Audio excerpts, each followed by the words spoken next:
Buen día, mi nombre es Laura Chávez y junto a mi compañero Brian Montañez, en esta parte de la ponencia pretendemos mostrarles la conexión entre las historias de Cronopios y de Famas de Julio Cortázar y el mito de Sísifo de Albert Camus. Para iniciar el análisis partiremos del cuento sin título con el que Cortázar nos introducirá a lo que será el concepto de lo absurdo.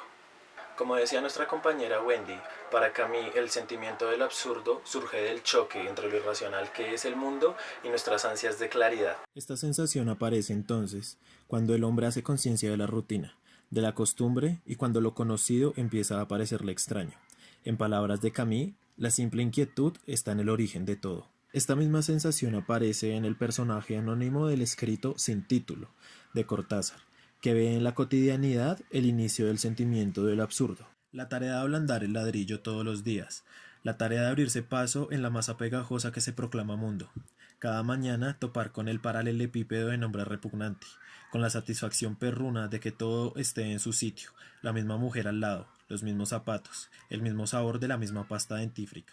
A partir de este sentimiento del absurdo, analizaremos el cuarto apartado, Historias de Cronopios y de Famas, en donde Cortázar hace aparecer tres personajes, los cronopios, las famas y las esperanzas, los cuales son los que evidencian el absurdo. Para mostrar las características de cada personaje, tomamos como referencia el cuento del almuerzo, donde se ve desde la visión del cronopio la esencia de cada personaje.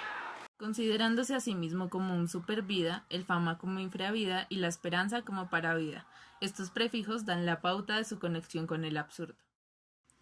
En este punto nos vamos a centrar en la descripción del cronopio, el cual se define a sí mismo como supervida, puesto que se evidencia que ha adquirido la capacidad de reconocerse ante el mundo. Además, acepta que pensar no es unificar, sino aprender a ver de nuevo, aunque esto lo vuelve un ser sufriente ante el mundo. Como se ve en el cuento, la foto salió movida. Este apartado muestra la voz de la angustia en la conciencia. Un cronopio va a abrir la puerta de la calle, y al meter la mano en el bolsillo para sacar la llave, lo que saca es una caja de fósforos. Entonces este cronopio se aflige mucho y empieza a pensar que si en vez de la llave encuentra los fósforos, sería horrible que el mundo se hubiera desplazado de golpe. El cronopio tiene el juego de la conciencia con la rebelión, la libertad y la pasión. Muestra su rebelión al actuar, como dice Camus, es el que sin negarlo no hace nada por lo eterno. No es que le sea extraña la nostalgia, sino que prefiere en ella su valor y su razonamiento. Actúa de esta forma porque es consciente de su libertad a plazo, ya que sabe acerca de la muerte y la pasión la demuestra a partir de sus actos. Aún así, es un ser sufriente, porque es necesario resaltar que el absurdo ata, no libera. No se trata de un grito de liberación y de alegría, sino de una comprobación amarga, puesto que siente el divorcio del mundo con su vida. El fama, reconocida como el infravida, al contrario del cronopio, ignora la noción del absurdo y hace el salto en la razón, la cotidianidad y el orden. Además, mueve sus acciones con la moral preconcebida, la del bien y del mal. Esto se demuestra en el cuento Filantropía, en el que el fama se siente un ser superior por sus acciones ante una esperanza caída de un cocotero. El fama se siente muy bueno después de este gesto, y en realidad es muy bueno, solamente que no se le ocurre pensar que dentro de pocos días la esperanza va a caerse otra vez del cocotero. Entonces, mientras la esperanza está de nuevo caída al pie del cocotero, este fama en su club se siente muy bueno y piensa en la forma en que ayudó a la pobre esperanza cuando la encontró caída. El fama es un ser que prefiere la rutina y no entiende la importancia de la profundidad de sus actos. Ignora el juego de la conciencia. Con esto demuestra sus ansias de unificar al querer comprender todo y tener su vida bajo normativas. Sus exigencias de familiaridad, apetito de claridad.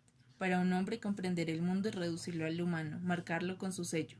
Para él, el absurdo muere porque le da la espalda, no existen las ansias de rebelión. Las esperanzas, reconocidas como las intervida, puesto que están en el medio de estos dos sujetos mencionados anteriormente, es ese ser que vislumbra el absurdo pero quiere negarlo a como dé lugar, pues su nostalgia le impide aceptar la fría verdad que en el fondo sabe que le espera. Aún así, prefiere poner su fe en tratar de explicar el mundo. En el cuento, Su fe en las ciencias, tenemos una esperanza que está empeñada en poder clasificar los tipos de ñatos que hay. Dispuesto a clasificar definitivamente estos grupos, empezó por hacer grandes listas de conocidos y los dividió en los grupos citados más arriba. Tomó entonces el primer grupo, formado por 8 ñatos, y vio con sorpresa que en realidad estos muchachos se subdividían en 3 grupos, a saber, los ñatos bigotudos, los ñatos tipo boxeador y los ñatos estilo ordenanza de ministerio. Pero a medida que avanza en su sistematización, se da cuenta de que los grupos se subdividen una y otra vez hasta hacer desaparecer cualquier noción de clasificación. y en este punto comprueba una vez más que la realidad del mundo se escapa a sus intentos de razonarla, pero a pesar de esto continuará teniendo fe en las ciencias o cualquier sistema de pensamiento o razonamiento que le ofrezca cierta tranquilidad para su conciencia. Para finalizar, se realizará una relación entre el concepto del creador absurdo de Camus y Julio Cortázar a modo de conclusión. Así pues, con respecto al acto de crear, el hombre absurdo desde su entendimiento de la relación que lleva con el mundo tendrá una posibilidad más que enfrentar el absurdo y continuar ejerciendo las tres consecuencias. Pues lo mismo puede decirse del pensamiento y la creación. Apenas necesito decir que es un mismo tormento el que lleva al hombre a esas actitudes. Es de esta manera como desde el sentimiento del absurdo se configurará un pensamiento para afrontar el mundo y a la vez para recrearlo.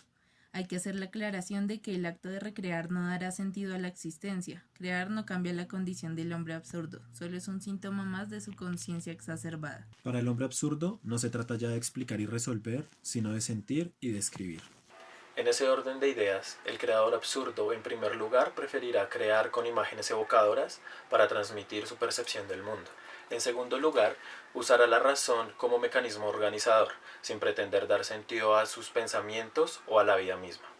Por último, no pretenderá crear historias para contar, sino que, en todo el sentido de la palabra, creará universos.